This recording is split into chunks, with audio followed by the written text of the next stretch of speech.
faculty, the students' body, welcome you to the West Wing of COCA, as we call it. This is where we are today for the 11th edition of ABSA-UPSA Law School Quarterly Banking Roundtable. The Governor of the Bank of Ghana, distinguished ladies and gentlemen, invited guests. First of all, let me communicate the Vice Chancellor's regret for not being able to join us today to honor the Governor's presence on our campus, which I'm convinced is historic. Stand to be corrected, but I do not think it's happened before.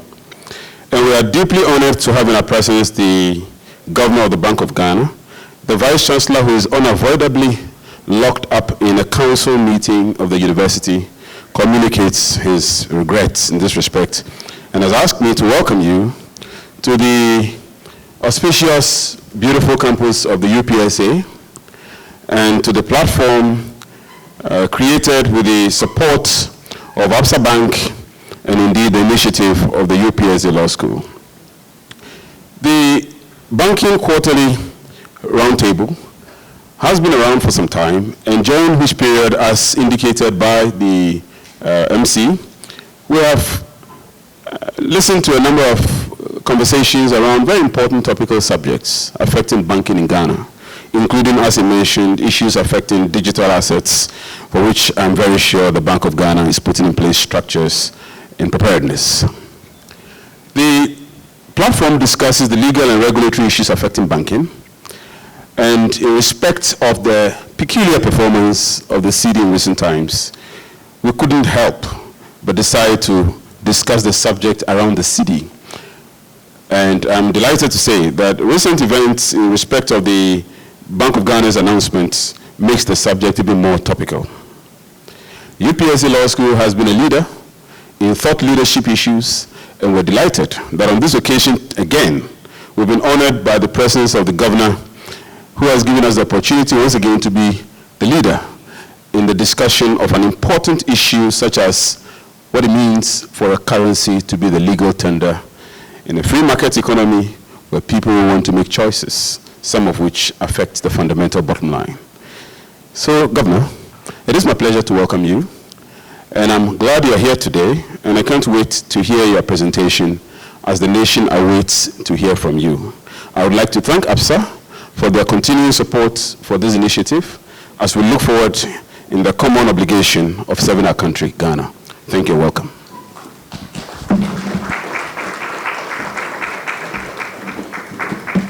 Thank you, Dean of the UPSA Law School, Professor Ernest Kofi Abuchi. Next on the item, I have remarks by head sponsor, ABSA. Ladies and gentlemen, let's welcome Nana Isilfua Tamaklo, Director, Marketing and Corporate Affairs, ABSA Bank, to give us remarks. Thank you. Thank you very much.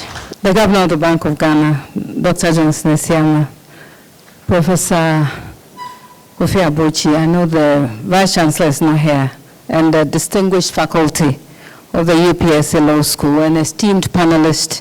I have my own colleague here, Adolf, invited guests, ladies and gentlemen. Good afternoon. For us, it's an honor for us to be here for the 11th edition of the UPSA Quarterly Banking Roundtable.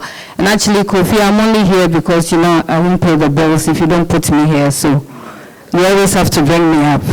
But we are very excited to be part of this sponsorship. We have valued it for years, and not only for the pedigree of the platform, but more importantly for its purpose. This quarterly banking platform creates space for rigorous thinking, critical dialogue, and a kind of collaboration our industry and indeed the country thrives on. So as a systemically important financial institution, ABSA's role goes beyond banking. We see ourselves as an active force for good, and therefore it is our responsibility to contribute meaningfully to Ghana's development discourse. This includes providing platforms such as this to amplify voices and ideas that drive reform, stability, and sustainable growth.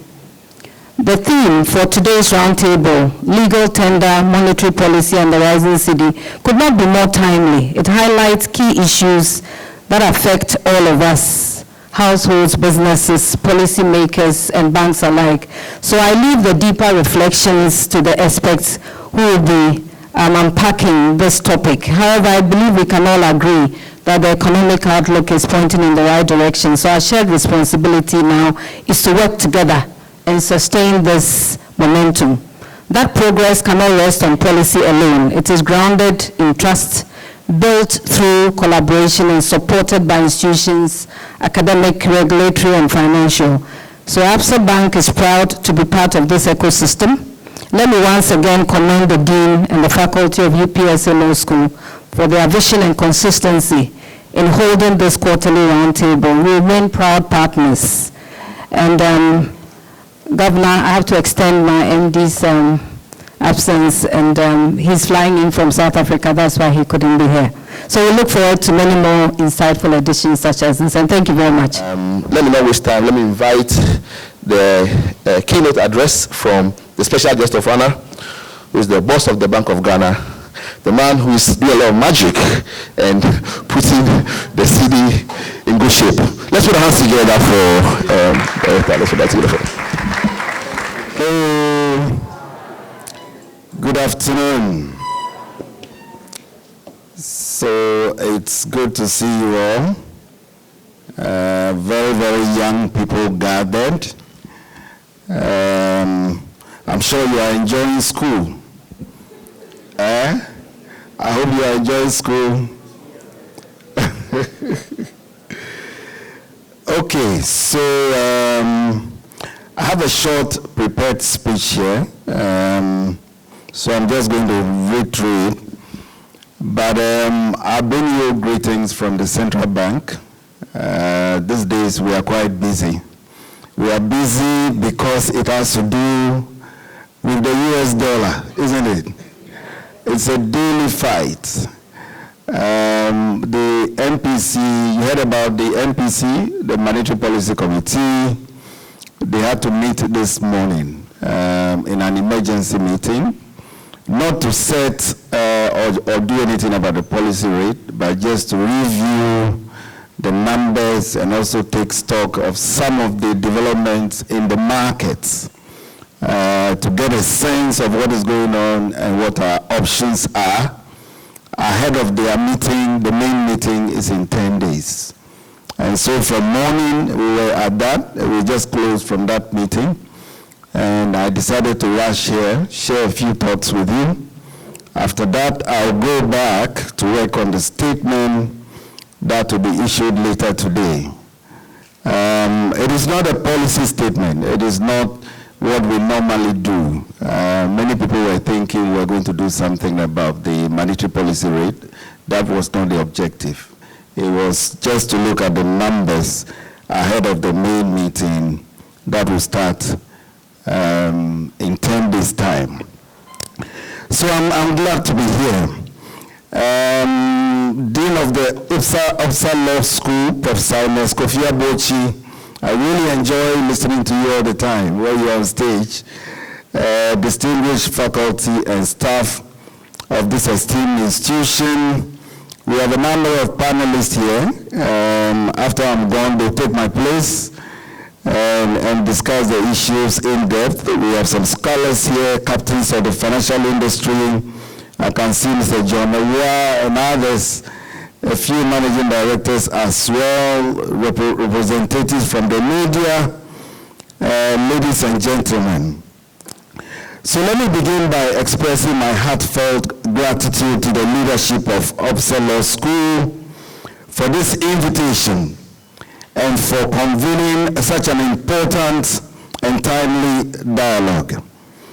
The Quarterly Banking Roundtable has rightfully earned its place as a premier platform for policy, academic, and professional exchange.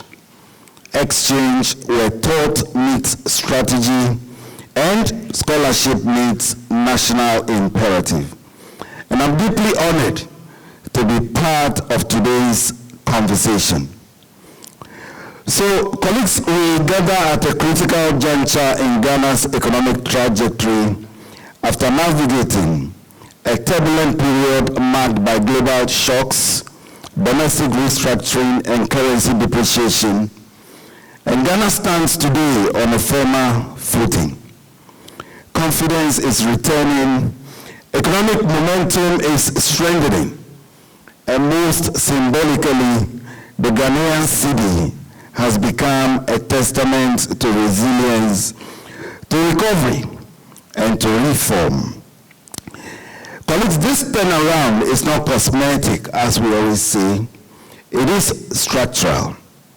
It is backed by stronger fundamentals, prudent macroeconomic management, a disciplined monetary policy stance, and a growing sense of national purpose.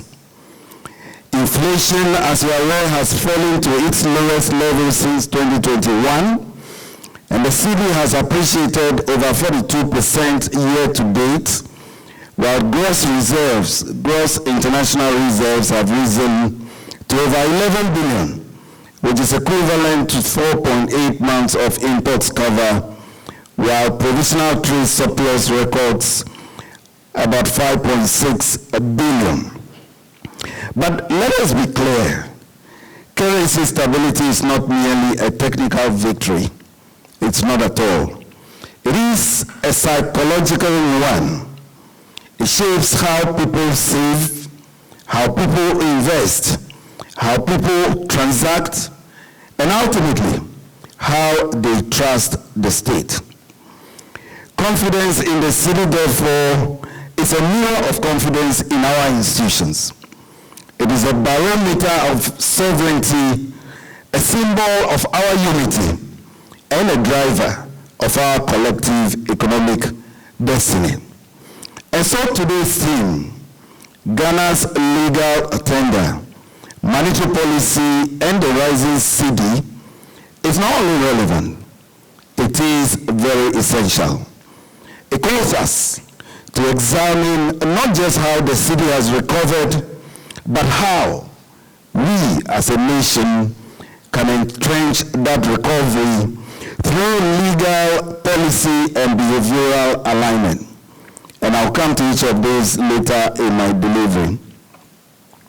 Now, at the heart of any sovereign monetary system lies a legal foundation, a foundation that defines and protects its currency. So in Ghana, this foundation is established by the Bank of Ghana Act 2002, which is quite an old act, Act 612.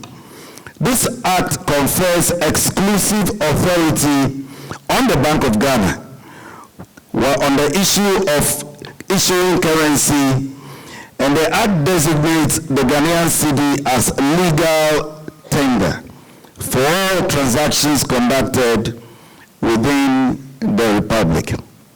And let me say that the dollar is not legal tender.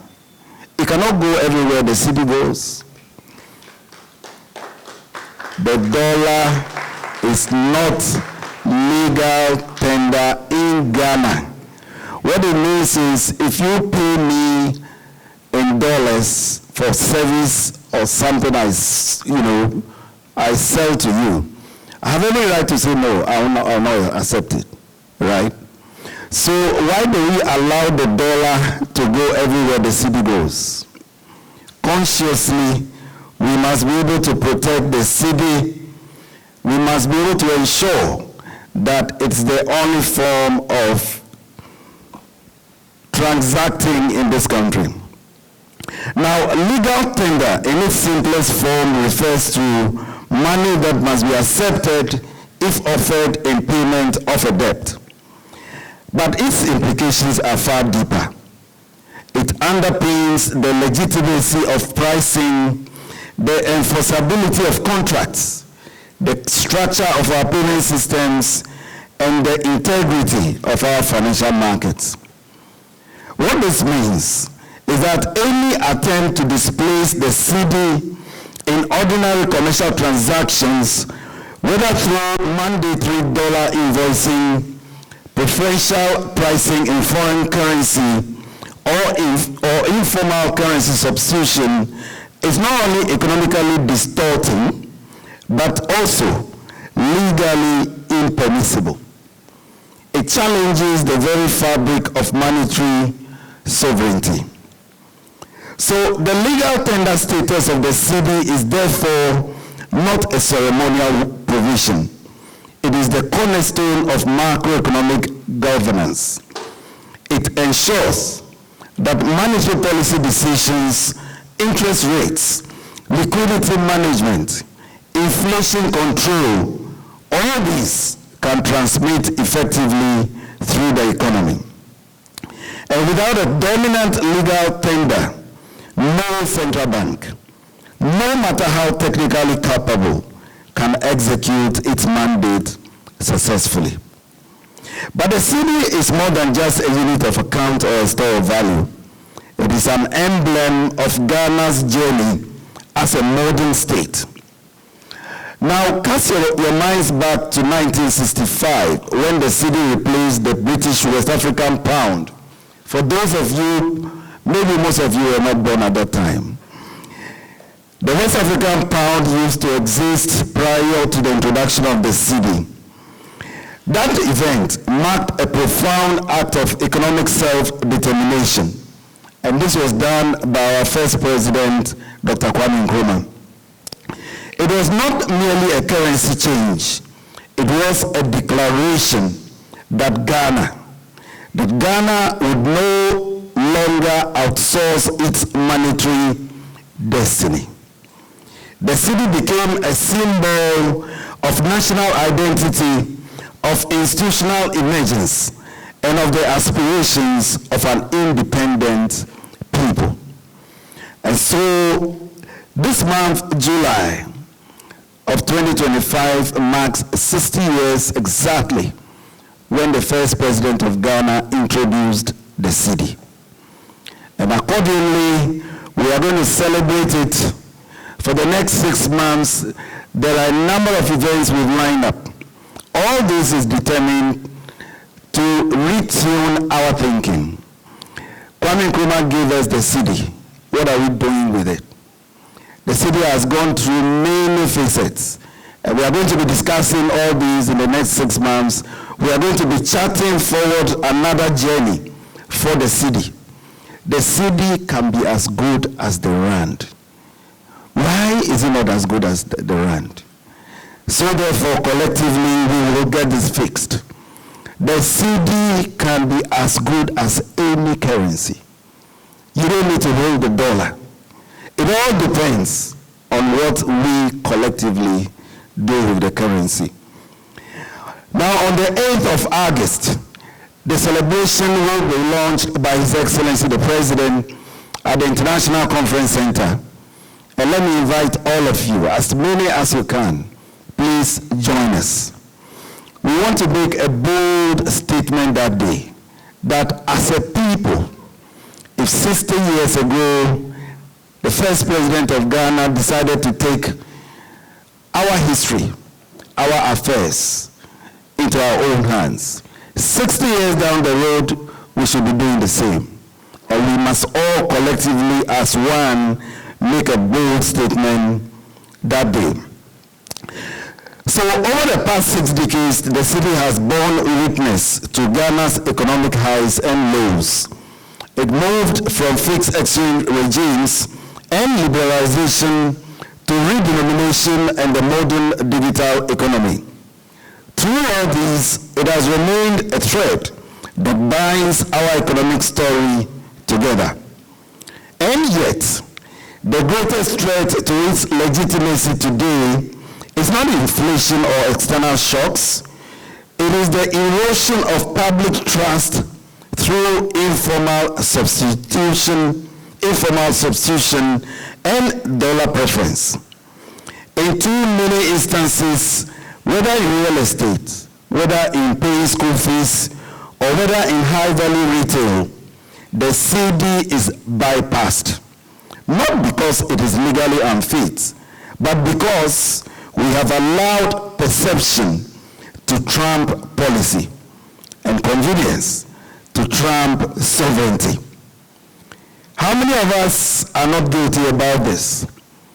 I was in a program yesterday or so, and I was urging them not to allow the allergies or the examiner mass to project to project exchange rate depreciation. Now, the exchange rate is what we call an endogenous variable. It is driven by a number of macroeconomic factors. And so, therefore, we churn out data repeatedly. If you go to our website, there's a lot of data there. The idea is so you can use that data, right, to form your own projections, your perceptions about where the cedi will be vis-a-vis the dollar. But it is as if our people don't refer to those. We prefer to listen to someone in the corner somewhere to tell you where the cedi will be. And so recently you saw when the cedi began to appreciate, it just kept going. It just kept going. And we kept saying, no, just allow it to move.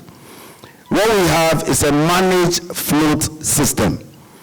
And that system is appropriate for our kind of, economy. Now, we did not expect it to just keep going and going and going. We knew that at some point it recovers.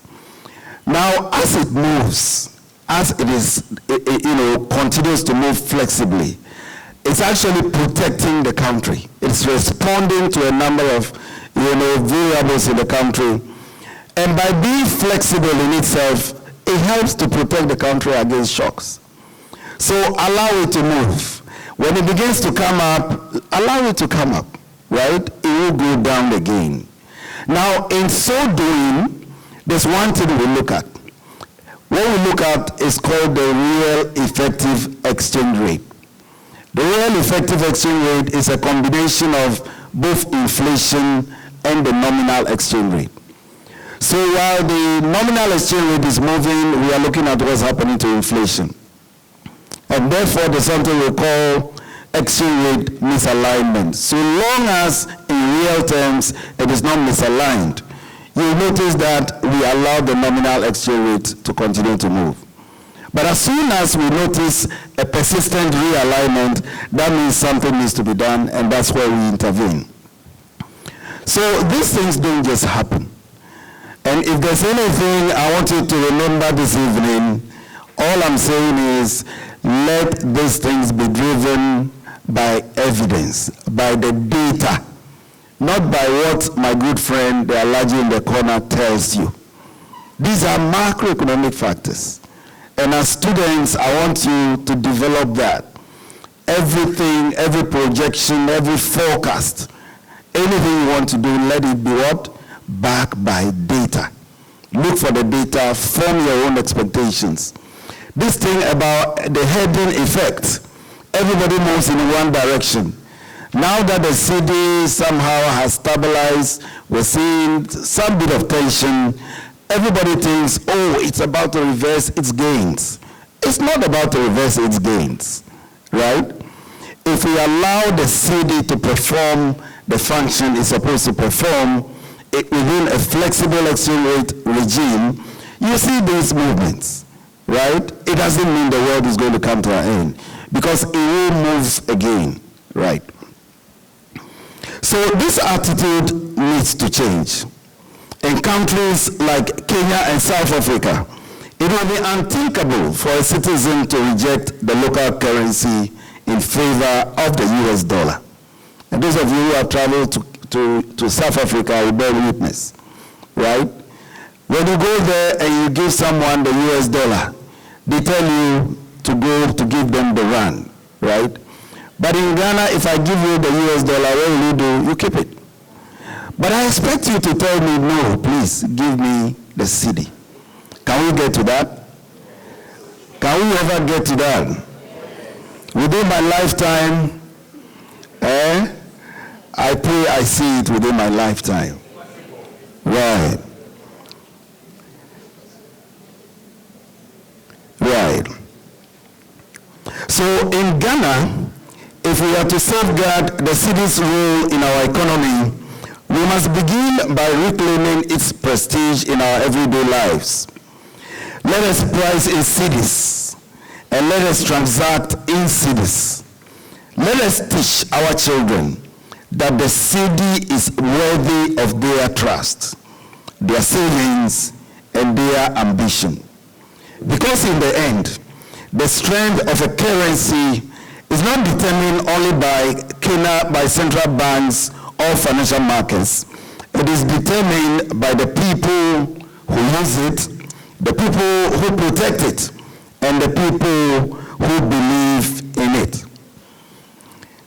And recently, I heard about a story somebody was telling me somewhere within Accra where you find these currency counterfeiters. You know about counterfeiters? Those who try to produce the notes on their own, illegally. And he was telling me people in the area know about this, and yet they're not concerned. And so when we allow such things to thrive in society, why then are we surprised that the currency doesn't have worth? If you find anyone engaging in currency counterfeiting, whether the cedi, the dollar, or whichever one, please, my phone number is all over the place. Everyone knows my phone number. Send me a WhatsApp. Send me a WhatsApp.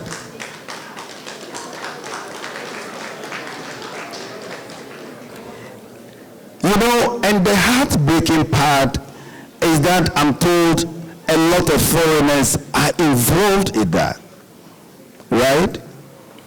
They are counterfeiting Kwame Nkrumah's cedi. The cedi he introduced, they are counterfeiting it. They are destroying it. And Ghanaians know these people, they just keep quiet, they look on. Something needs to change about us. We all have a role to play when it comes to preserving the worth of the cedi. We will do our part. At the Bank of Ghana, we will. That's what we are paid to do on a daily basis. But you must do your part also. If you find somebody doing the wrong thing, just send us the details and we will move in. Now, currency stability does not occur by chance. It is engineered through prudent monetary policy, through disciplined coordination, and the ability to inspire confidence in the future path of the economy. And in recent months, the Ghanaian cedi has experienced one of its most remarkable turnarounds in recent memory. Behind this resurgence lies a carefully calibrated policy mix, a policy mix built on sound principles and timely interventions. So at the core of our approach is an inflation targeting framework I'm sure many of you know about. This framework guides our monetary policy stance and anchors our expectations. It is this framework that defines the threshold for tightening or loosening liquidity, ensuring that decisions are forward-looking and data-driven. And again, the name inflation targeting, I always say that it is like a misnomer. The name is misleading. Many people hear about it and they conclude that all that we are interested in is inflation. It's not. We are interested in the real sector developments as well.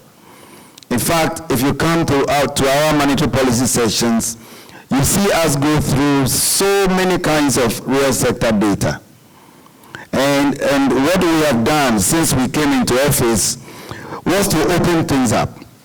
And so if you want to witness what we do before the decision is made, you are welcome. Just send us a letter. You want to observe. You are allowed to come, you sit in, you participate in the arguments.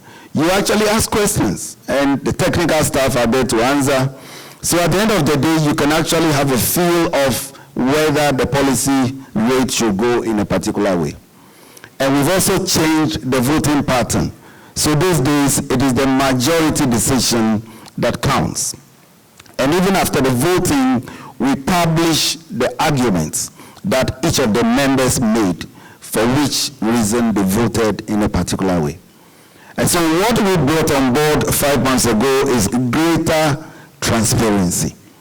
And we want the people of Ghana to be involved in monetary policy making. It shouldn't be something that is shrouded within the walls of Bank of Ghana alone, but it should be something that you are able to replicate, right? It doesn't matter who sits in the chair. If you sat in my chair, you do pretty much what I do. Because that is credibility. That's how we buy credibility among the people, among economic agents. And so these days, we go all over the place, even after MPC, explaining what it is that we do, etc. And so as academia, you can organize yourselves. You're more than welcome. Come and see in practice, right? Are there any economics students here? Do I have any students here learning economics? Can I see you by hands? Who are the economists here? You are all what? Law students. Forgive me. I thought some economy students were here. But never mind. Even if you are reading law, you will want to understand what we do. Is that okay?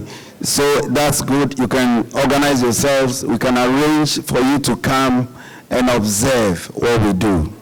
Right? Okay.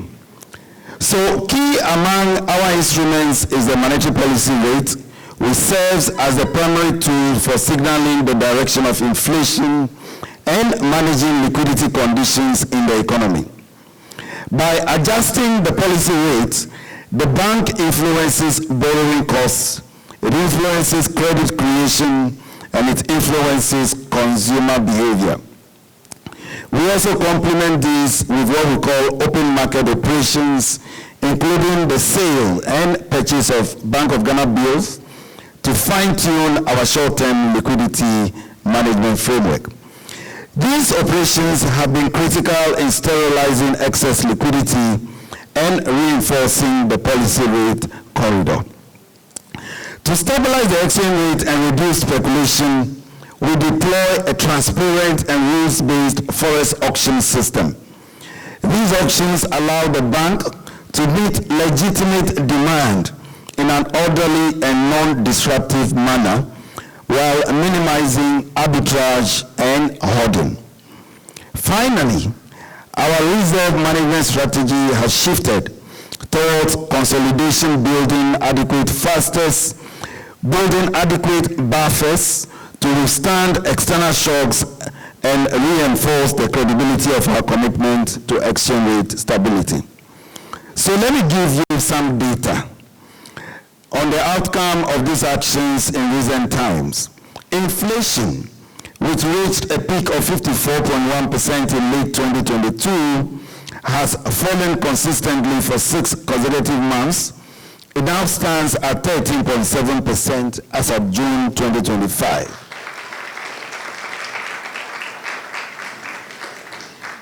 This is the lowest level since December 2021, and we expect that even before the end of the year, inflation will decline to settle within target band, which is 8 plus or minus 2%. The cedi, as I mentioned, which was once under severe depreciation pressure, has appreciated by 42.6% year to date, compared to a 19.2% depreciation last year. This appreciation is not merely nominal, it reflects real strength and underpinned by improved confidence, increased supply of forex, and reduced speculation. Then we have our gross international reserves. This has risen from 8.9 billion at the beginning of the year to over 11 billion as of June 2025. Now we benchmark to the level of imports, and when we do so, it is equivalent to 4.8 months of imports cover. This level has not been seen since the COVID period. Now, this progress has been reinforced by macro fiscal coordination, particularly under the IMF-supported ECF program. The Ministry of Finance's commitment to fiscal consolidation has reduced the fiscal monetary policy conflict, allowing our policy tools to work more effectively. The staff level agreement with the IMF, combined with improved credit ratings, has further boosted investor confidence and supported portfolio inflows. Now, one of the most underappreciated elements of monetary stability is the power of transparency and consistent communication. In a context of uncertainty, speculation thrives on silence. And this is why the Bank of Ghana has strengthened its forward guidance function. Through timely monetary policy committee press releases, inflation outlook reports, and stakeholder engagements, we provide clarity on our policy intentions. This not only aligns market expectations, but also reduces the risk of destabilizing reactions. Our experience confirms a basic truth, which is that policy effectiveness improves when the market believes the central bank will do what it says and says what it will do. So on the cedi's rise, while monetary policy has provided the stabilizing anchor, it is the structural shifts beneath the surface that have created durable momentum for the cedi's performance. On external sector resilience, our external position has improved markedly in the first half of 2025. The trade surplus surged to over 5.6 billion for the first half of the year, up from just 759 million a year earlier. Remittance inflows have continued to grow steadily in spite of some hiccups in the last 3 months or so, and this has been supported by the adoption of mobile-enabled remittance platforms and sustained diaspora engagements. The provisional current account surplus also improved to 3.4 billion in 2025 as at the end of the half year, from a surplus of 283 million within the same period last year. Inflows from the World Bank, the IMF, and other multinationals have also helped improve Ghana's external financing position and reduced rollover risks. On the domestic front, the success story is one of painful but necessary reform. The Bank of Ghana's post-debt restructuring strategy focuses on 3 critical priorities. First is digital finance oversight. Under these, we have streamlined our licensing frameworks for payment service providers, for enhanced cyber resilience protocols, and we have initiated pilots for the ECD. Ghana Central Bank's digital currency, which we call the ECD, that project was launched a couple of years ago. We are still piloting it, and hopefully within a year or two, some progress will be made in that regard. This is positioning the cedi for relevance in a digital-first financial ecosystem. The second plank is banking sector stabilization. And under this, the sector remains stable, with capital adequacy improving to 15.8% and liquidity buffers being rebuilt. While non-performing loans remain elevated, risk-based supervision is being enhanced to contain vulnerabilities. The third plank is forex market integrity. And under that also, the bank has stepped up surveillance to ensure that retail and institutional FX pricing remains aligned with official rates while curbing illicit parallel market activities. These efforts are occurring in the context of fiscal restraint, which has helped reduce inflation expectations and facilitated the real appreciation of the cedi. Now, despite these macro-level gains, the cedi's long-term strength depends not only on policy, it hinges on how widely and willingly it is used within our own borders. And as I mentioned, a disturbing trend persists, where a growing number of local businesses and service providers, particularly in real estate and other sectors, are demanding payments in US dollars or quoting prices in foreign currency. This is a breach of the law and a breach of trust in our national currency. We need to act together to decisively reverse this culture. I've also already mentioned the example of Kenya and South Africa to be our guide. Now, to strengthen enforcement, the bank continues to issue directives and circulars to regulated institutions, reiterating the primacy of the cedi in domestic commerce. We are collaborating with law enforcement, the Ghana Revenue Authority, and sector regulators to monitor and prosecute breaches. And thirdly, the regulatory sandbox initiatives and fintech licensing reforms will require that all local financial services remain cedi denominated by default. Digital innovations such as the ECD are also pivotal.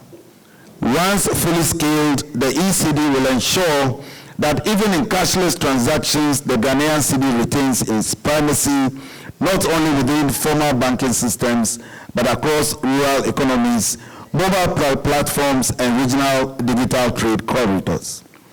In parallel, the Bank of Ghana is finalizing a regulatory framework for virtual asset service providers, or what we call VASPs. And this is to bring oversight and transparency to digital asset activities. In other words, what many of you know as cryptos and others. This dual approach, introducing a sovereign digital currency while regulating crypto-based platforms, will secure the cedi's relevance in the evolving financial landscape and ensure that innovation supports rather than undermines monetary sovereignty.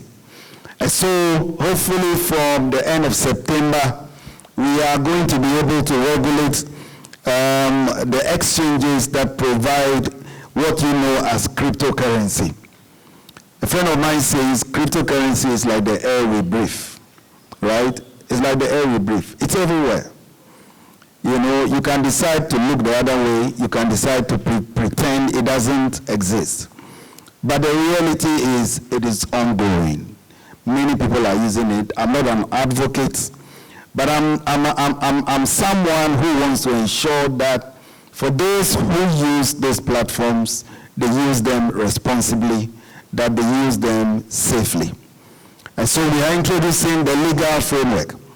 The draft law is now ready. We are going around sensitizing different groups. Hopefully by the end of September, the draft law will get to cabinet and eventually get passed. And when passed, we will have our powers to be able to enforce, to be able to regulate the exchanges in particular. So the Rising Ghanaian Cedi is not merely a financial milestone, it is a strategic opportunity, an opportunity to reinforce our monetary independence, to rebuild trust in our institutions, and to craft a currency system that is not only stable but future-proof. Now, our long-term vision as a bank. At the Bank of Ghana, we remain firmly committed to a long-term agenda, an agenda that is anchored in price stability, inclusive growth, and financial innovation. We understand that low and predictable inflation is not just a macro target, it is the lifeblood of economic planning, investment confidence, and household welfare. We are equally focused on deepening access to finance, particularly through digital channels, so that the benefits of monetary stability are felt at every level of the economy, from micro enterprises internally to fintech startups in Accra. But perhaps more than ever, the times call for a renewed commitment to macroeconomic sovereignty. The global landscape is increasingly uncertain, shaped by rising geopolitical tensions, tightening financial conditions, technological disruption, and climate-related shocks. Ghana must therefore build a monetary regime that is resilient, self-reliant, and able to respond swiftly to both external and internal pressures. And that resilience begins with a strong, trusted, and dominant national currency. On policy and legal collaboration, achieving this vision requires more than technical interventions. It demands strategic collaboration, especially between central banking authorities, financial regulators, and academic institutions such as yours. And this is why I believe institutions like ABSA Law School have a unique and indispensable role to play. You are the thinkers, the critics, and the legal architects of our financial future.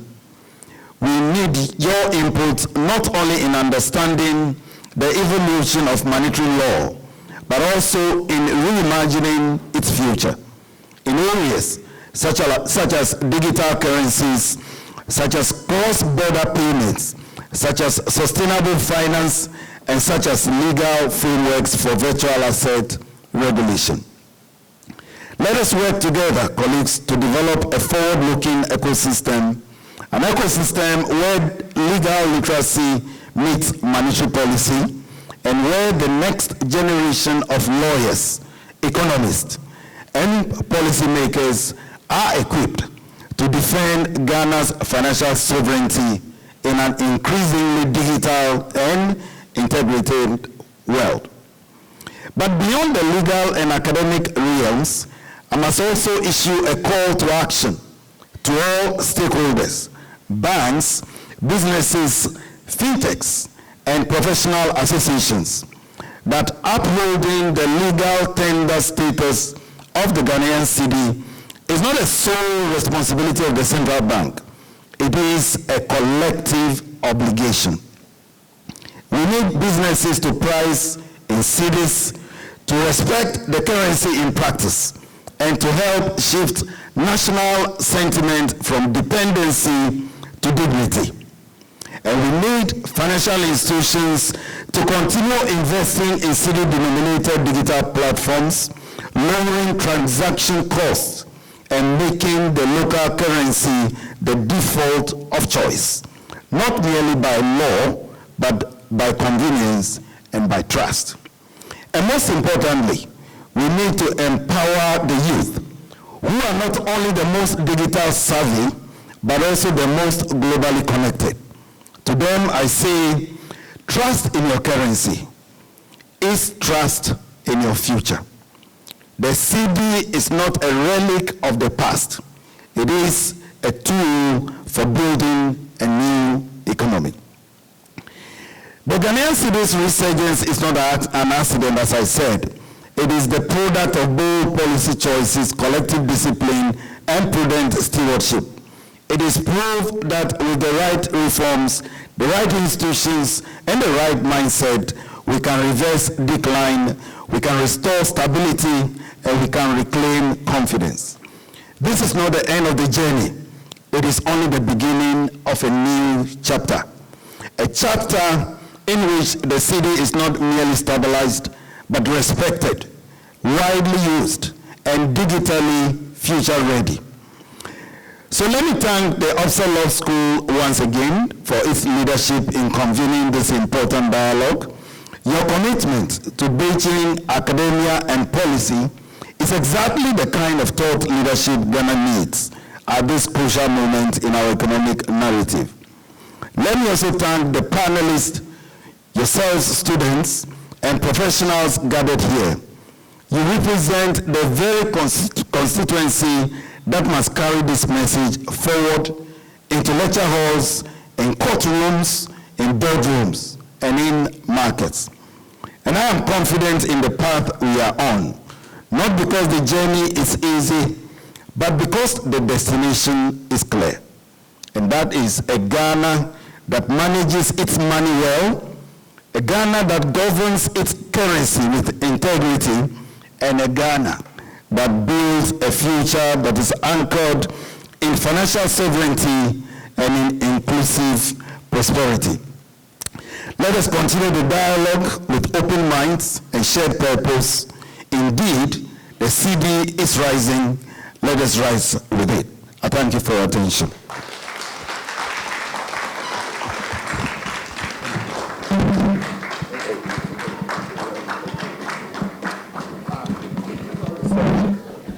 Please, let's put our hands together once again. You can resume your seats. That's very, very inspiring. You have been told, trust in the city. A trust in the city is a trust in your own future. It's as simple as that. So, just do that. Let's put our hands together for him once again. Yeah.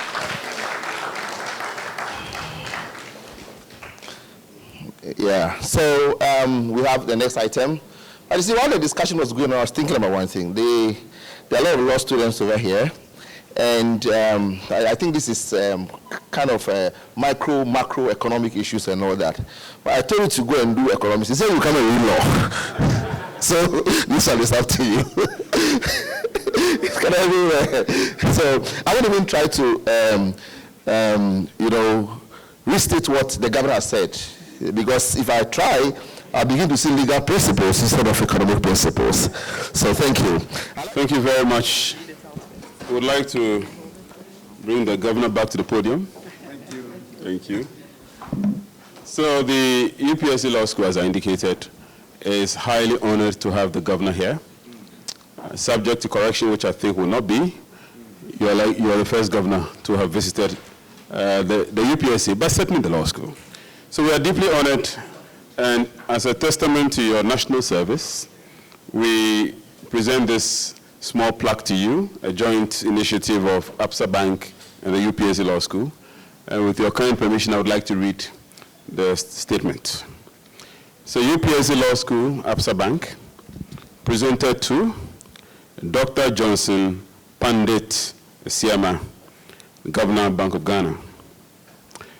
For your exceptional leadership in monetary policy superintendence, leading to a historic rise in stability of the city, as the effective legal tender of Ghana, coupled with your years of dedicated service to the central bank, the ABSA Law School, the UPSA Law School, and ABSA Bank Ghana hereby present you with this plaque in testament of your excellence, signed the Dean of the Law School and Dr. Edward Nati Boche, MD, ABSA Bank Ghana Limited, 17th day of July, 2025. Please acknowledge.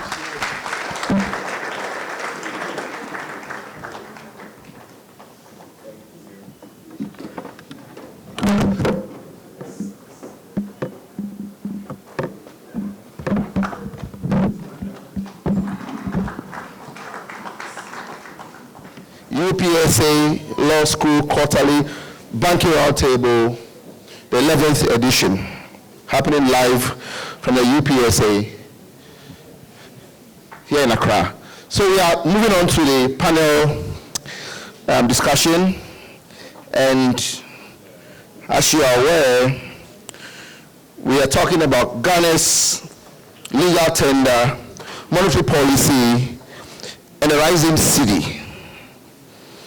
I'd like to invite the panelists on stage. I have first Adolf Pega. Adolf Pega is Executive Director, Strategy and Operations, ABSA Bank. Let's put our hands together for him.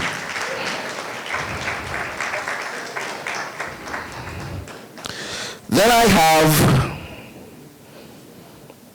Mr.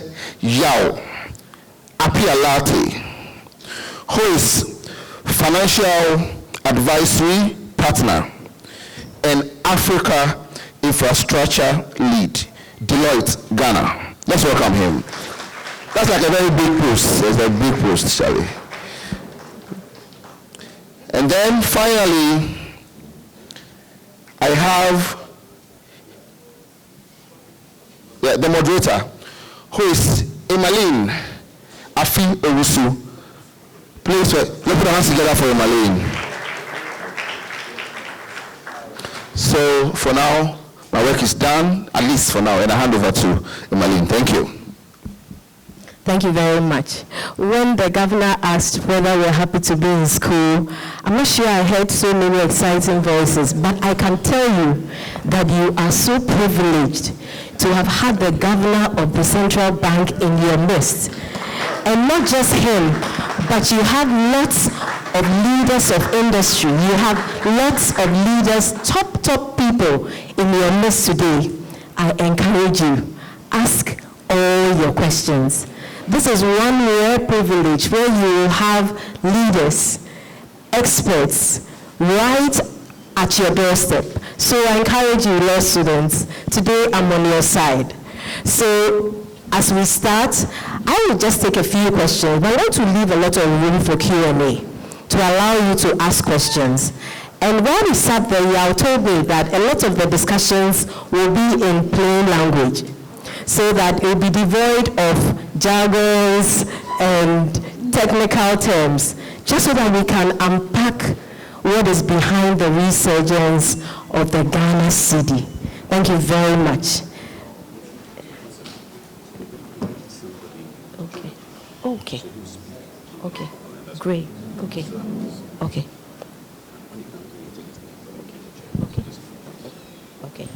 There's more good news. That the government left someone to sit in his stead to answer the questions that are related to policy from the central bank. I think that deserves a bigger clap. Yes. Dr. Kwachi, you're welcome.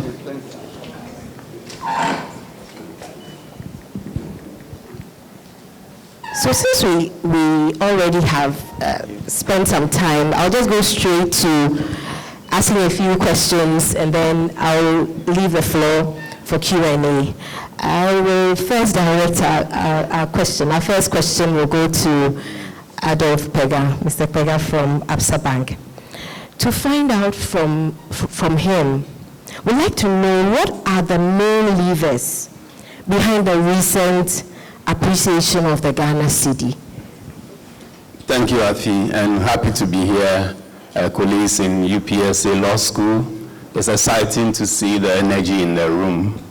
I think the governor has made the response to this question very easy. If you paid attention to his submissions, he had indirectly addressed this issue quite comprehensively. It is primarily the improvements in the trade balance, which then enable the Bank of Ghana to intervene in the market a lot more than they have done in the past.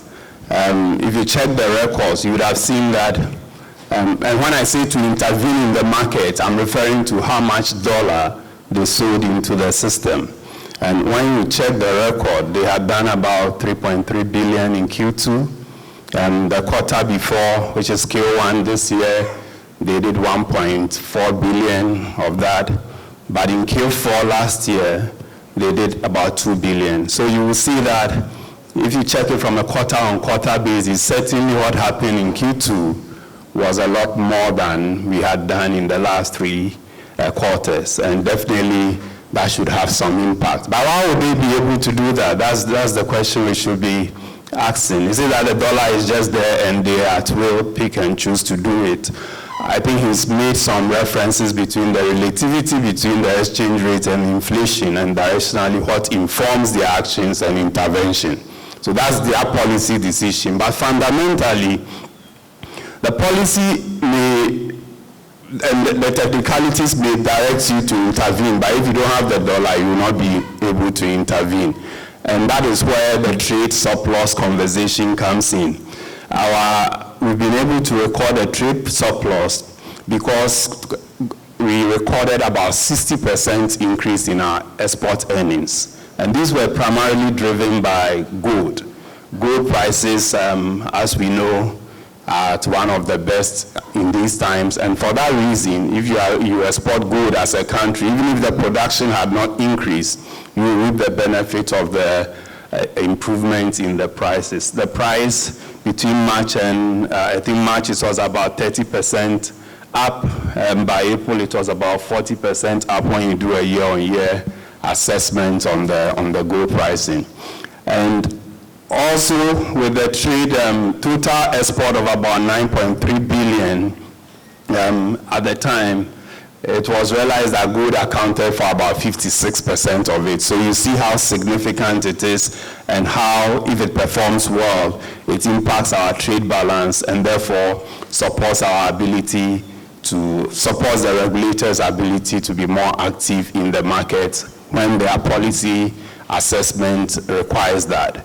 So that is what I would say about that. But generally, I think that the improvements in the economy overall has also helped in the performance of the trade balance. If you look at how spending has been contained, and I'm sure as we go through the conversation, there will be an opportunity to bring some of these in later. So let me pause it there. Thank you. Thank you very much, Mr. Pega. While you spoke, I could relate to the fact that we are all excited that the exchange rate has appreciated, but that would not be good news for some sectors. I'd like to know from Mr. Pialati, what is the implication of the strengthening cedi on businesses? Are all businesses excited that the cedi is strengthening? And if not, why? Thank you very much. So we are all excited as a country that the local currency is appreciating against the major trading currencies. So just for you to have a sense of what the figures have been. So the Ghana cedi has appreciated against the dollar by about 44% in the last 12 months. And against other major trading currencies, on average, about 37%. So significant appreciation against the pounds, significant appreciation against the euro. And these are international trading currencies. So if the local currency is appreciating or performing well against it, you have a stronger currency wherever you travel to or whatever transaction you do in the Ghana cedi. But it is not all good news. And I would say maybe for the good news or the good part is that for the cost of import or imported product, it will be going to be cheaper. And so over time, you see that imported inflation will reduce over time when we are seeing an appreciation of local currency. And because most of the goods that we have in the country are imported, when the local currency strengthens, imports become cheaper for us to import more. Also for businesses that have their costs denominated in USD, they also have the benefit because you spend less local currency to buy your product or your input. So for businesses that have costs denominated in USD, they have the benefit. On the other hand, we are living in a continental Africa to say, and we are driving what we call after the Africa Continental Free Trade Agreement. What it means is that Ghanaian businesses should be selling the African market. Last 2 weeks, I was in Nigeria. I bought a kaftan, and I converted it was just about 150 Ghana cedis. Do you buy kaftan here for 150 Ghana cedis? And you ask yourself, what's the reason? The reason is that your currency has strengthened.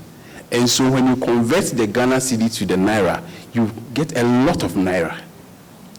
Your product or the product that you are selling outside Ghana are becoming more expensive. And in addition to the taxes that we have, if the product that you are selling outside Ghana are more expensive, then you cannot compete with the Nigerian business that you are trading with. You cannot compete against the Ivorian businesses. So that's a challenge for us. The other thing is also on the side of costs that are not dollar denominated. So last time I said on another event, that no employee has gone to an employer and said that the local currency has appreciated, so reduce my salary. There are costs that are denominated in local currency that will stay fixed. So whilst businesses that are taking the hit on their top line because they are exporting, they also have costs that are fixed at local currency, and that is not going down. Same for utilities. Rents that are denominated or pegged against the dollar, same, will not go down. And so locally produced products will also not go down. So that's the challenge you have. I guess for the central bank and for the government, what we should be targeting is stability and not rapid appreciation or rapid depreciation. it actually does not help in planning. For most business, they want stability. And you want stability that will help you plan that in the short to medium term, I can plan with an exchange rate of 12.5% or 12.5 Ghana cedis against the dollar. And that's what businesses want. Because in the last 3 months, you've got a client that you built. For instance, the person is supposed to pay you $10,000 outside Ghana, say. The person's amount that he was supposed to pay was 15,000 Ghana cedis, to say, or 150,000 Ghana cedis. Today, the person is paying me the same amount, but I'm getting 102,000 Ghana cedis. So I've lost about 50,000 Ghana cedis on the same transaction in the last 3 months. So imagine I'm dealing in millions of dollars with external clients or external businesses. I'm going to take this hit. And that's the practical sense of it. That it's not all good for all businesses. So stability is what's important, not an appreciation, but the stability of the currency. Thank you very much. Thank you, thank you, Mr. Apialate. I want to find out, with the question of stability, what tools the central bank implementing to achieve stability? Because we are learning that it's not just about strengthening the cedi or the cedi becoming stronger, it's appreciation, but the question is really its stability. So what tools are the central bank putting in place so that we will achieve that stability that is required? Thank you so much. Well, I wish I had been here to hear the governor's speech. Unfortunately, I couldn't come early enough. But I know the contents of his speech as an advisor to the governor. First, I must say that we all know that the cedi has depreciated for a long period of time, and the depreciation accelerated in recent years. So what we are seeing now, I can say, is some kind of correction, because the sharp depreciation, apart from the fundamental economic factors, was also driven by somehow some part of it by speculation. So what has happened over the last year is that there has been some correction, and you will see that we have come down from about 15 to 10 point something, but you see that it has sort of settled there. And the president himself has given a signal that he thinks the true value of the cedi is between 10 and 12. So that signal that the president has given is also guiding Bank of Ghana's policy. In terms of what has caused the stability and the appreciation, just let me reinforce some of the things that I'm sure the governor must have already alluded to. And maybe to break it down, because I don't know whether the governor's language was highly technical. Look, we have something that we call tight monetary policy. You know where the policy rate has been, 28%. That is pretty tight. And when you have that, it means that you are not injecting a lot of liquidity into the economy, which will be chasing foreign exchange. So that's one. The government also, in terms of fiscal policy, you are seeing that government has been much more prudent and holding back its expenditure. I hope that at the same time they are not accumulating arrears. That's my expectation. But it is prudent. And then you have a situation where monetary policy and fiscal policy are now better coordinated. There's more consultation between the central bank and then the fiscal authorities now than in the past. And maybe you are aware that under the IMF program, Bank of Ghana does not lend any more to government, under the program. In the past, Bank of Ghana used to lend a lot to government, and especially in 2022, the bank advanced a lot of credit to government. That also fueled the inflation and the exchange rate depreciation. And then, of course, you must have heard that this year we have our receipts from gold, cocoa, and remittances have increased a lot. And then gold purchase program, which is being supported by the Gold Board. It's also allowing Bank of Ghana to accumulate a lot of reserves. In fact, I'm sure the governor must have mentioned that our reserve level has increased to about $11.1 billion, dollars as of now. And in terms of import cover, 4.8 months of import cover. This is a level that we have not attained for a very long time. In economics, we say that if we get to, say, 6 months of import cover, that will be a very high level. And this is the policy or the goal of the Bank of Ghana, to get to that level. So currently, the exchange rate, the cedi, is supported by a strong, reserve level by the Bank of Ghana.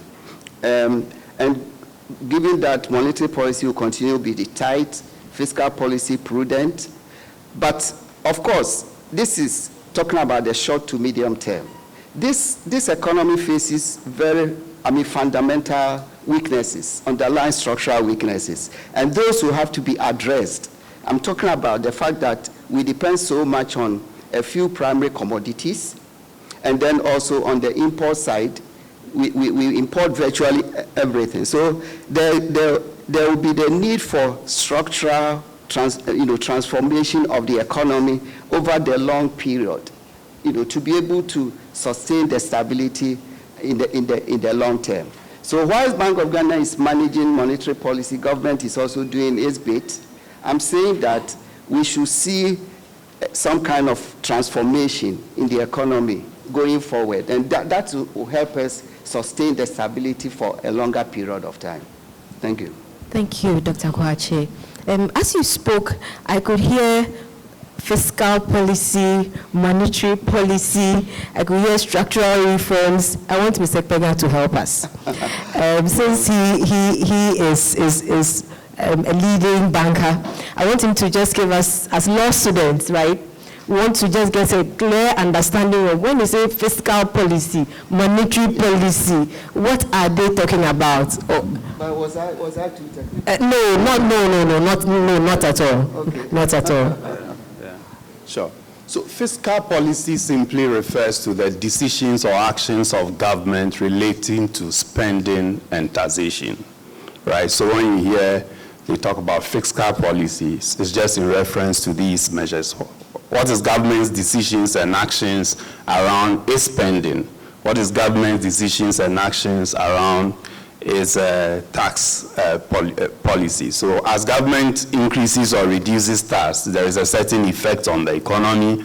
As government spends more or holds on or reduces spending, there is a certain effect on the economy. The net of it is what is aggregated into what we often hear to say fiscal deficit and all that. So if essentially that's what fiscal policy or fiscal measures means. Then monetary also refers to the actions and decisions the central bank takes in relation to price stability, and price stability generally, whether exchange rate, whether inflation, those are price stability measures. And the tools they use are altogether what they term as the monetary policy measures. Some of those tools they use are, you may have heard bankers talk about cash reserve ratio. You may have heard, he mentioned, the governor himself mentioned the Bank of Ghana bills, what may be technically referred to as OMO or open market operations. And so things like that are tools that they use.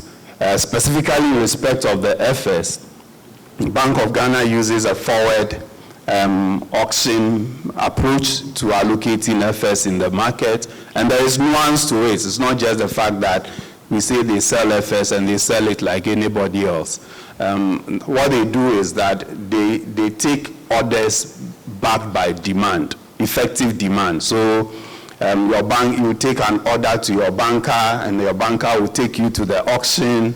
And effective demand means you've given your banker cash, and so they take the cash to the Bank of Ghana. You bid at a certain rate. If they allocate to you, then that is the rate at which, when the maturity period of the forward is due, they will sell to you. So those are some of the things they do under monetary policy, simply. So in short, that the decisions and actions the central bank takes around these inflation, interest rate, and exchange rate measures are all classified as monetary policy. Okay, thank you very much. I'm wondering, how do the two go together, i.e. fiscal policy, monetary policy? How are the two combined to ensure that we have a stable exchange rate regime? And maybe I'll chip in the third point, structural reforms. How do these three play together so that we can have a stable exchange rate regime? So good question. And I'll take it from a typical what is happening now. The governor again said they put the policy rate at 28%. Why were they doing that? They were trying to incentivize us to place money in the system and not to use the money. Because you use the money, then inflation begins to happen because everybody is spending their money. As you know, the simple definition of inflation, as we say on the street, much money chasing fewer goods, right? Yes. And so if they want to reduce the inflationary pressure, then we must have an incentive not to spend our money. And so they do that through their interest rate measures. And so that is one. It means that the central bank is mopping money out of the system. Think of the reverse. Imagine a situation where the central bank is using that kind of approach to mop money out of the system. Then the finance minister, on the other hand, is spending more money because they are trying to keep campaign promises or something. Then it comes to cost 90, as we say it, in ordinary parlance. For that reason, it needs to be coordinated and aligned. And maybe that is one of the benefits we are seeing now. Generally, we perform better in terms of the alignment when we are under a fund program. So you will see that whilst the central bank is doing everything to mop the liquidity in the system, the liquidity is simply the money in the system, the Minister of Finance is also not spending as much. So there is alignment. The net effect is that inflation will drop. So when you hear inflation has dropped, as the governor said again, it is not a surprise because that's the consequence of the coordinated action. Thank you. Dr. Kwachi, how likely are we to see these two going in alignment with one another for us to achieve the stability that we are desiring? Yeah, so you hope that the two authorities, the monetary authorities, the fiscal authorities, will work closely together, and that's what they should do. In fact, the central bank, the Bank of Ghana Act, enjoins the bank to support government's policy overall. So that's why monetary policy should try and align with fiscal policy. But in practice, you will see that the objectives or the goals of monetary policy and the fiscal policy tend to diverge. Normally, the government or the fiscal authorities want to see more growth in the economy, while the central bank wants to create a stability. So you see that the central bank will normally increase its policy rate to tighten monetary policy. But that will have a dampening effect on economic growth, which governments don't normally like. In fact, in the US, that tension is currently going on between the president and the chairman of the Federal Reserve Bank, who is also our governor.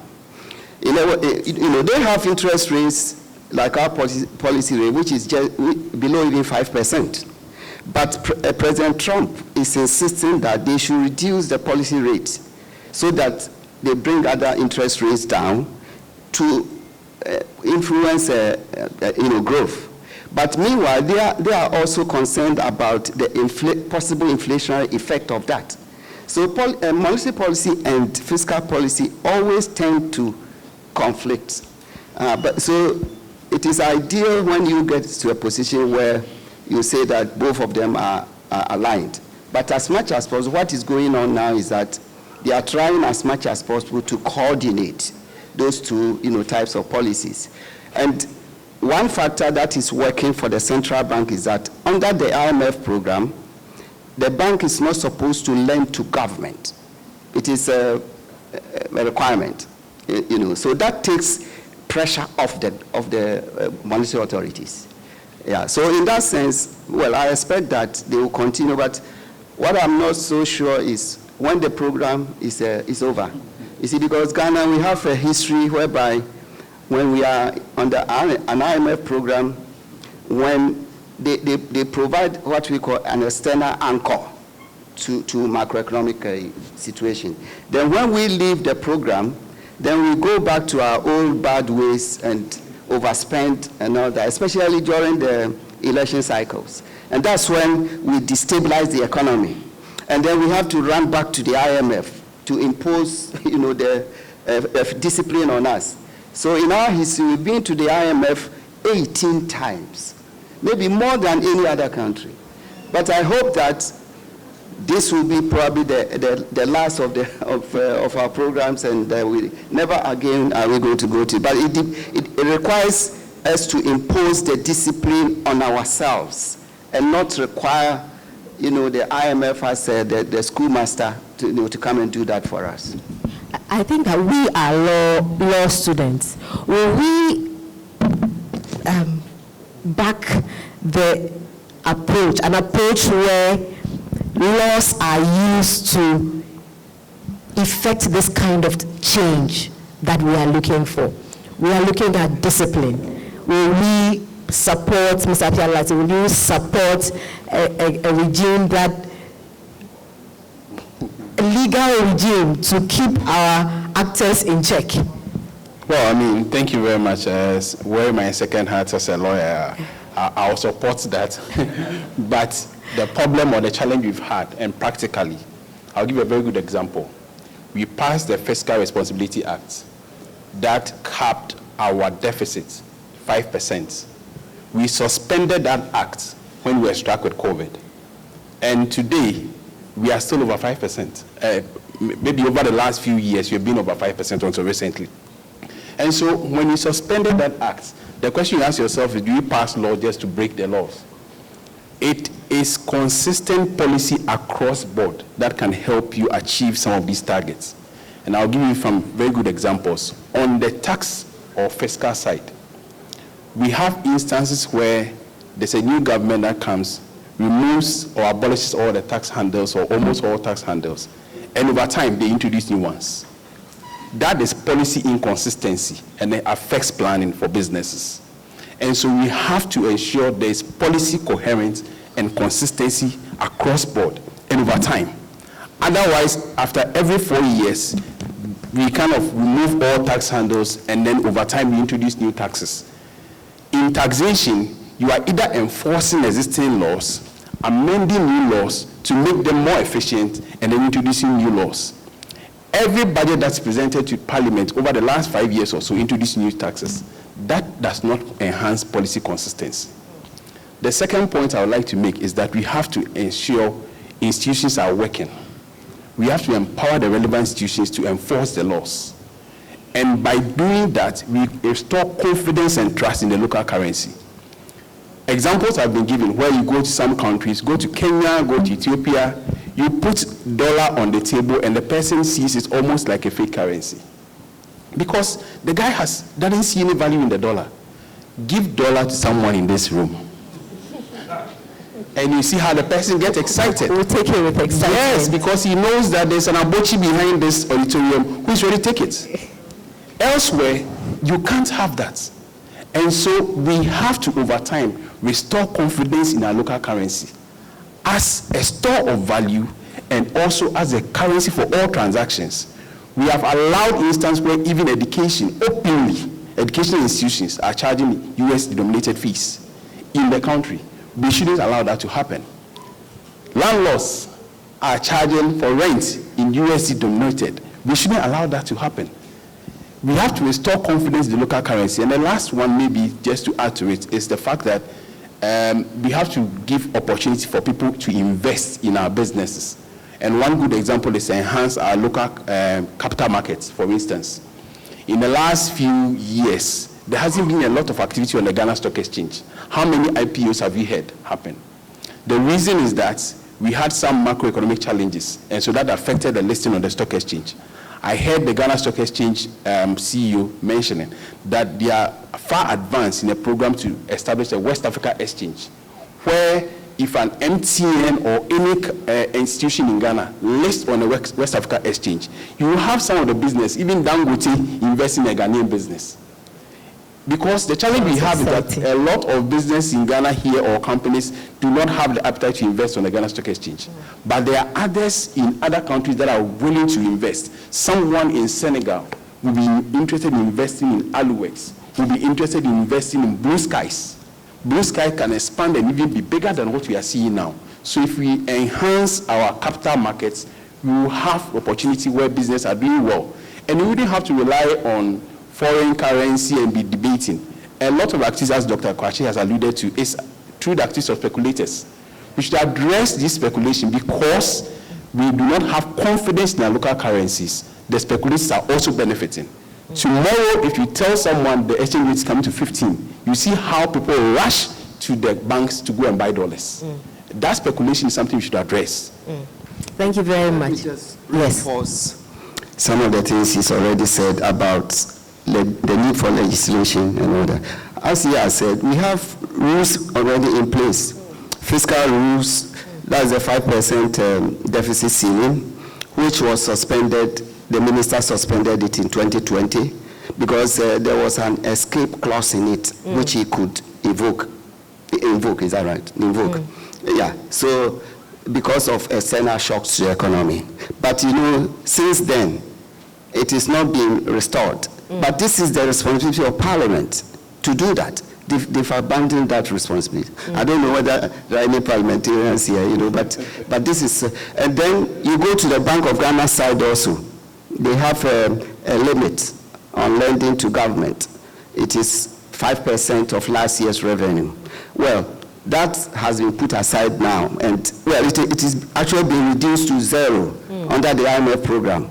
But the Bank of Ghana Act is being reviewed, and I think they will reinstate the 5% lending to government. Because as a developing country, you need that kind of room for the central bank to provide emergency lending to government. So they will restore that. Then, as he said, the foreign exchange market also, there are several rules that, if I am coming from Bank of Ghana, but I have been calling for an enforcement, Bank of Ghana to enforce those rules. For instance, when you are traveling, you cannot carry more than $10,000 on your person.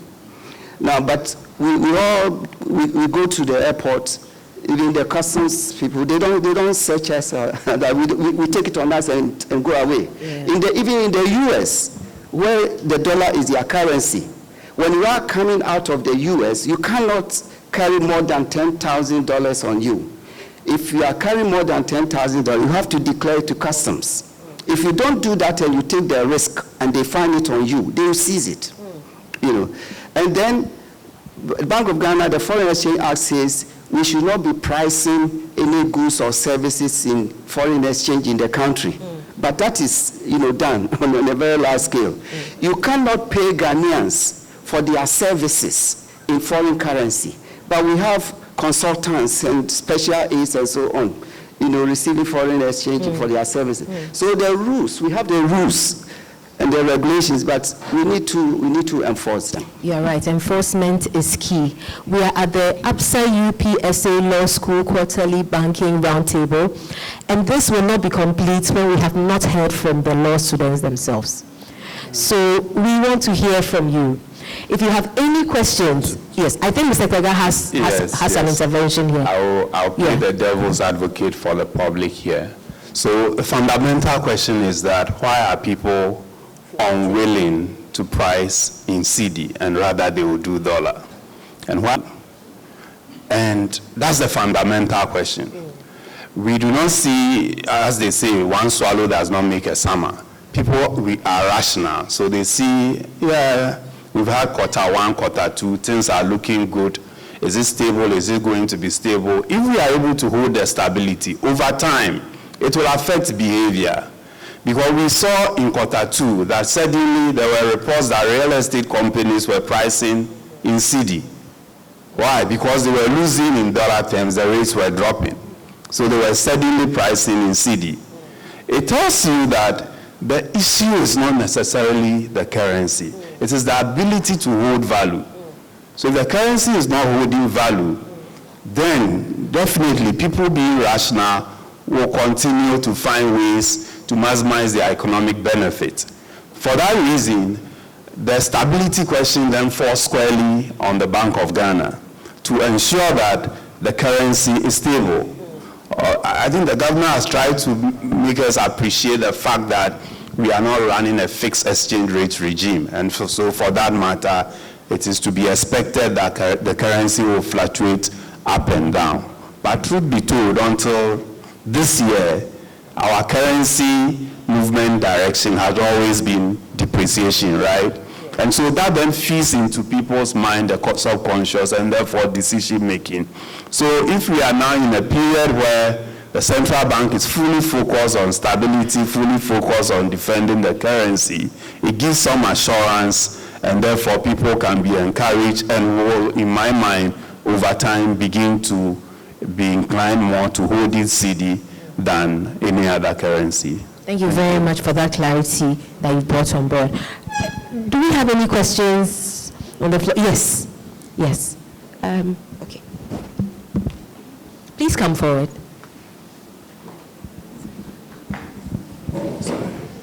Then you should have this.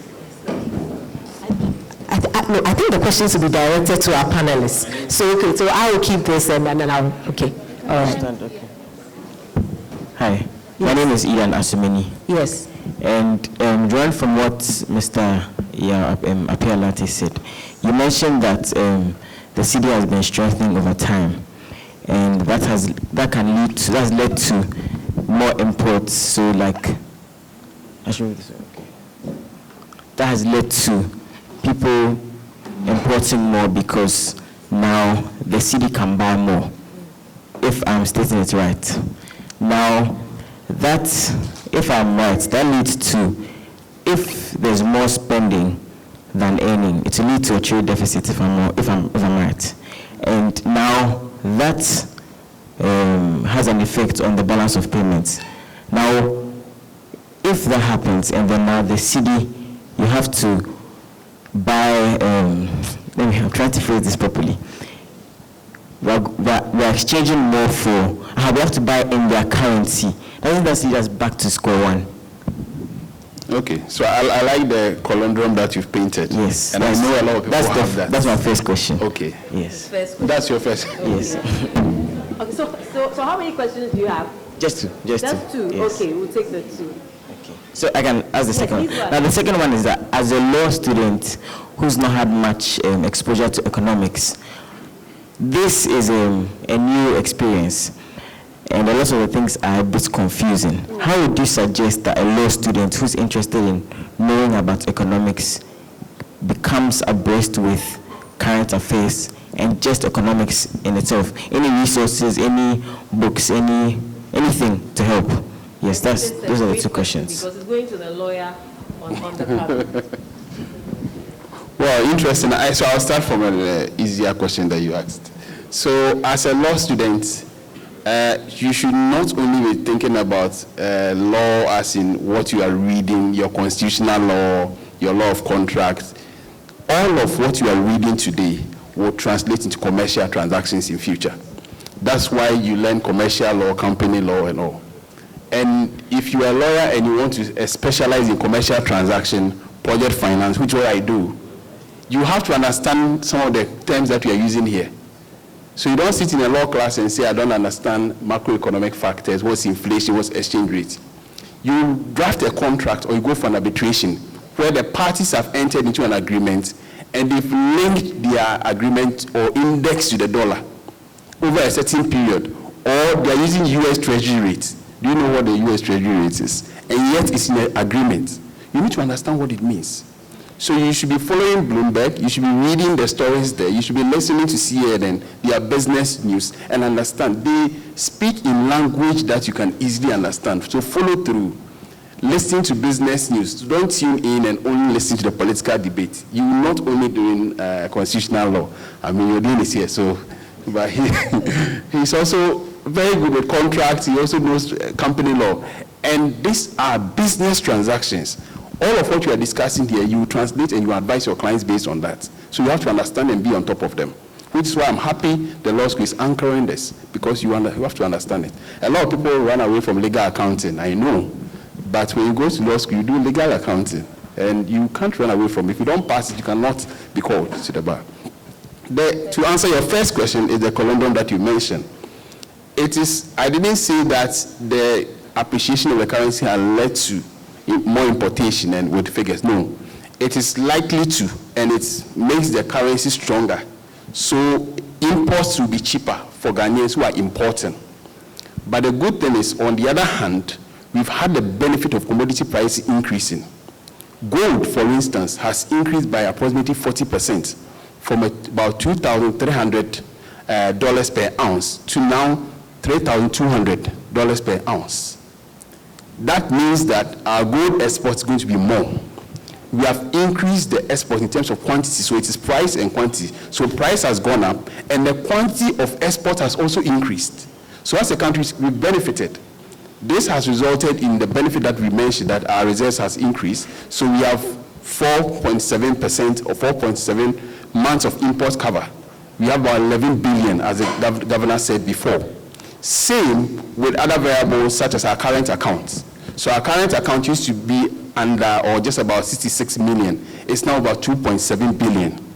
So all the variables that have been mentioned before are going in our favor, backed by strong fiscal reforms with IMF support program. When you're under the IMF support program, your currency seems to be working so well.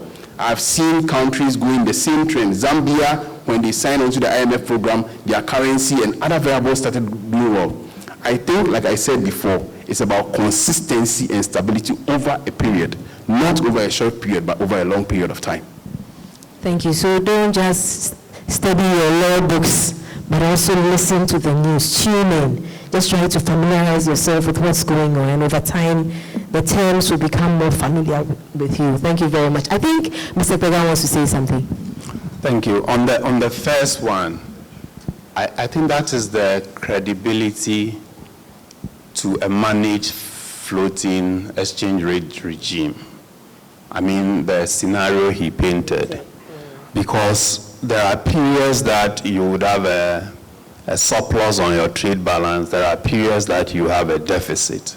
And his argument is, as your currency strengthens, it then, because it now makes things in other countries cheaper, people are more likely to buy more from outside, which by itself means you are using more dollars, you are giving more of the dollar to people outside, then over time, it reverses the situation.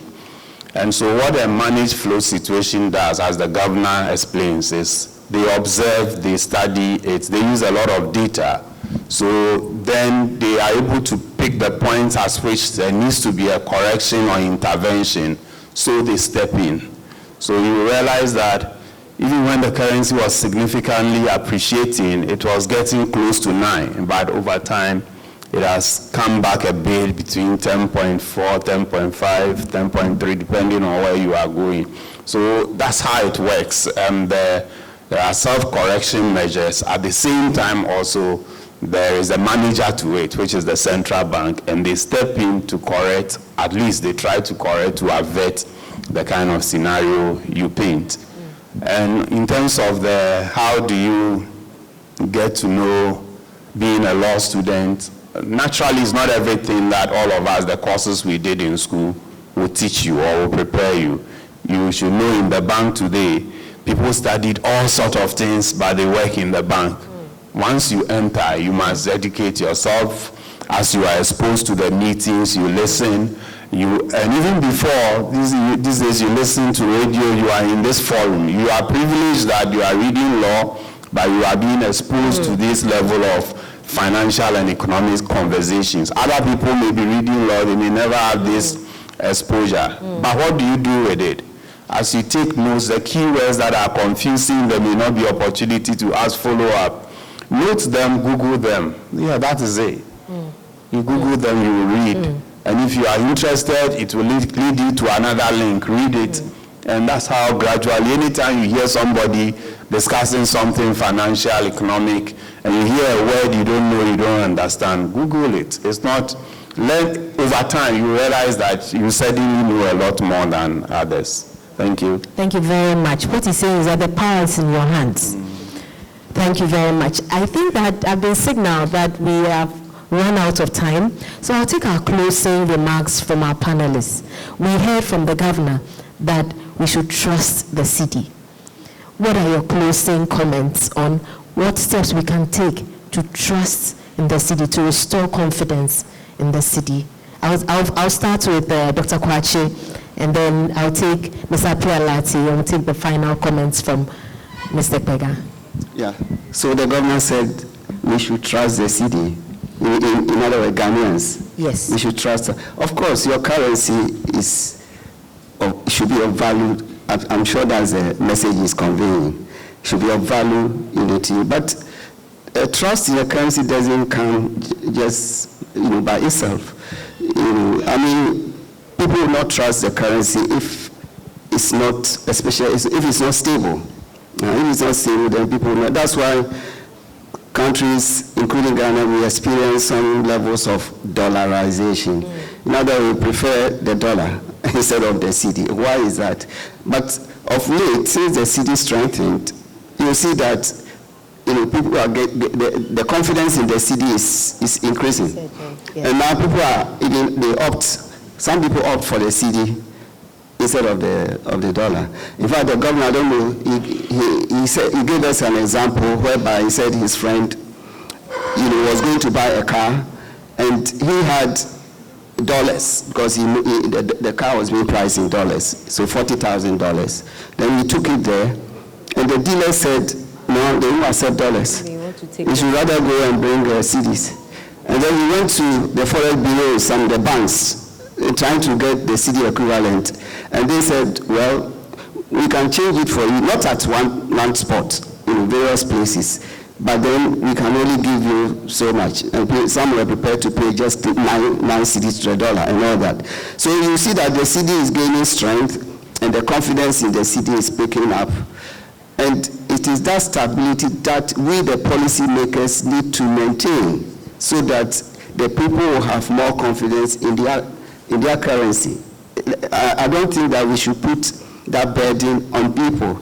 Of course, you also mentioned that we are celebrating the 60th anniversary of the cedi, yes, since it was introduced. Yes, you mentioned that. Exactly. So to whip up this enthusiasm and confidence in the cedi. And then also, I'm sure you say try and handle the cedi, very well. But, when inflation is so high, the rate at which the currency circulates is so high that it gets depleted, dilapidated. And therefore, the cost of even printing to replace the old currency to the Bank of Ghana is so high. Now you see that the 1 cedi note has disappeared. The 2 cedi note has disappeared. And now the pressure is on the 5 cedi note. You go to America where they issued their currency over 200 years ago, and the $1 note is still in circulation. Even coins are still in circulation. And it is because they have been able to achieve price stability, exchange rate stability for a long period of time. Thank you very much. Yes, Mr. Piala. Yes, so I'll make 2 points. The first one is that we should continue or advance our digitalization agenda, particularly in relation to our currency. We've mentioned the ECD. We should operationalize that. So we know it is going through the piloting phase, but we should get to a point where we are operationalizing that, because the average person would like to use the 1 cedi or the coins and all. But if I'm buying something with my credit card, when it is 99 Ghana cedis, I will still pay, because it will still hit my account of 99. But if I go to the counter and it's 99 Ghana cedis, how do you pay? You get it. So it's easier when you introduce the ECD and use the digital platform to enable people to do transactions. However small the transaction is, they will still use it. So let's support the Gen Zs. The Gen Zs want to use platforms, using their phones to do transactions. And so let's support that. The second one is, there are ways that we can have Ghanaians benefit from local currency linked to international currencies. So a very good example is when we had the cocoa bill. People invested in the cocoa bill. If cocoa prices are going up, people can benefit from it. Can we introduce other commodities like gold bill? Today, gold that used to be 2,300 per ounce is now 3,200 per ounce. So if you introduce a gold bill, people will still invest in it. They will get the benefit in local currency, but as the currency or the price of these commodities are increasing, Ghanaians are benefiting. But it should be structured and well regulated, because the challenge we had with the cocoa bill is at some point people disinvested and there were all manner of issues with it. But if we regulate it well, just like cryptocurrency, we should have proper regulation for cryptocurrency. We should also have or introduce commodity bills in the country, so that Ghanaians will sit here, benefit from increased gold prices. Tomorrow, if gold price is $5,000 per ounce, I'll benefit. But the benefit that I'm getting is denominated in Ghana cedis. I'll get a benefit in Ghana cedis, but I'm benefiting from a commodity that Ghana is selling. And I think it's something that we should regulate properly and introduce or operationalize. Thank you. Thank you very much. And final comments from Mr. Pega, and we'll wrap. Thank you. And I like it when he was emphasizing the need to use some of these digital channels and infrastructure. Just that he was emphasizing that is the youth and the Gen Z. No, now it's everyone, right? And this is where I will tell you that if you are not sure how to do, if you are not sure you are capable, all this technology, it exists with ABSA today. So check with us and we'll show you how you can benefit. We can give you a card that will be linked, integrated. If it's Momo you are using, we can integrate it to various payment channels for you. As recently as last month, ABSA introduced a service we call MobiTap, the first of its kind in the market, where you know POS, most of you know the machine POS, right? It's a very expensive machine. So when you go to other countries, it's everywhere, and that's what they use. They don't use a lot of cash. But here, because of the nature of the business people do, all these SMEs, the small corner shops and all, how are they going to afford the POS? But everybody has phone these days. So ABSA has a technology that converts your mobile, your smartphone into a POS. So if your mom has a corner shop, please talk to the ABSA people. They will sort it out and make. And the thing is, it doesn't just take card. It can take Momo, any payment channel. So Ghana has the technology already, and the truth is, it's not just ABSA that has it. But as for the MobiTap, it's only ABSA. Yeah, that one. So approach ABSA. Back to the substantive matters. I will talk from an individual, what should we as individuals be doing. The governor has made a call to action. Now we don't have an excuse. The cedi is relatively stable. Let's make it the choice currency in our transaction. If it begins to depreciate significantly again, then we can do the rational thing. But for now, we do not have an excuse. He has done the fundamental work and he's calling us to action. Let's respond to that. What should the institutions do, like the banking sector and all? Ours will be to operate within the rules and enforce the laws. The central bank, part of the measures it uses to achieve its objective is through what we call policy measures, policy actions. And it is mostly carried through by the banks. And if we are not implementing them the way the central bank intends, then certainly we will not achieve the policy effect. So for us as an institution, that's why you go to some banks and you want to buy dollar, they say, give me the evidence that you are traveling. Those are some of the evidence that banks are trying to enforce. Otherwise, because you don't need the dollar, why are you buying it? Because you assume that next year the currency will depreciate. No, we don't want that kind of behavior. there are rumors. Sometimes our clients come to us and we refuse to do certain transactions. Then the next time they have left because they found another person who has done it. And that is not a right behavior in the community to achieve the objective we want. Then the last one is really on the state itself, which comes to how we prepare for shocks. You know, we are almost excited around this time, say the currency is appreciating, but fundamentally, this appreciation is driven by commodity price hike, right? We are benefiting from how well gold is doing. Have we asked ourselves, what about the opposite? If gold is not doing well, how will we be faring now? And so we should start managing our buffers, and I'm happy the central bank is focused on growing the reserves. It's one way of preparing buffers for the rainy days. But from the fiscal authorities too, they have to begin to look at the buffers. There was the issue of the petroleum funds, the heritage fund, the stabilization funds that I think during the COVID year we went too much into. If you have a fund for rainy day and you step into it anytime it is drizzling, the day there is a storm, you may not be ready for it.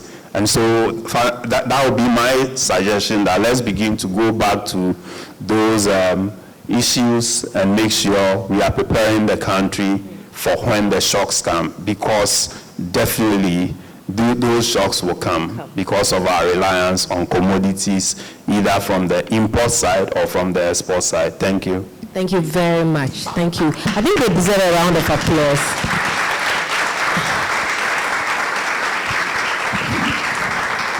We'd like to sincerely thank our panelists, Mr. Adolf Pega from ABSA Bank, Dr. Kwache from the Central Bank, and lawyer Apia Latte from Deloitte.